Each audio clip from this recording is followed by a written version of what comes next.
የቦንዳ ልብሶች ማከፋፈያ መርካቶ አለ ወይስ የለም? በኮሜንት እንዲሁም ደግሞ በኢንቦክስ በጣም ብዙ ሰዎች ነው የሚጠይቁኝ።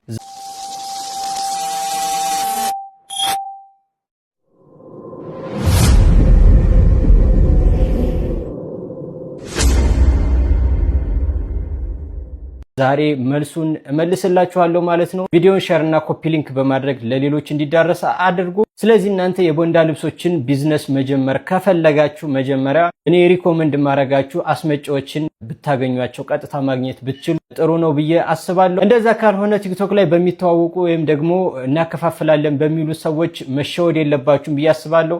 ሁሉም ይሸውዳሉ ማለት አይደለም። ነገር ግን እነሱ በሚሰጧችሁ ዋጋ እናንተም ደግሞ ወስዳችሁ ትርፍ ብትይዙ ሌሎች ሰዎች ከነሱ ስለሚገዙ እናንተ ጨምራችሁ የሚገዛችሁ አታገኙም ማለት ነው። ስለዚህ ቀጥታ አስመጪዎችን ከድሬዳዋ እንዲሁም ደግሞ ከሞያሌ የሚያስመጡ ሰዎችን ቀጥታ ማግኘት ብችሉ ጥሩ ነው እላለሁ። እንዳጠቃላይ መርካቶ እንግዲህ የቦንዳ ልብሶች ማከፋፈያ የለም።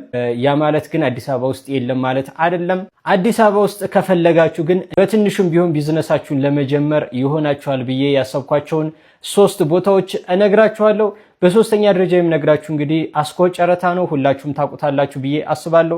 በሁለተኛ ደረጃ የምጠቁማችሁ ደግሞ ቂርቆስ አካባቢ፣ እዛ ሄዳችሁ ልብሶችን በማምጣት እንግዲህ ቢዝነሳችሁ መጀመር ትችላላችሁ። ለግል ጥቅማችሁም የምትፈልጉ እንግዲህ ቀን አለው። በሳምንት 2 ቀን ወይ 3 ቀን ልብሶች የሚገቡበት ሰዓት ማለት ነው። በዛ ሰዓት ሄዳችሁ ማግኘት ትችላላችሁ ማለት ነው። ቪዲዮን ከወደዳችሁና እንደዚህ አይነት ቪዲዮዎች የምትፈልጉ ከሆነ ፎሎ በማድረግ ቤተሰብ መሆናችሁን አትርሱ።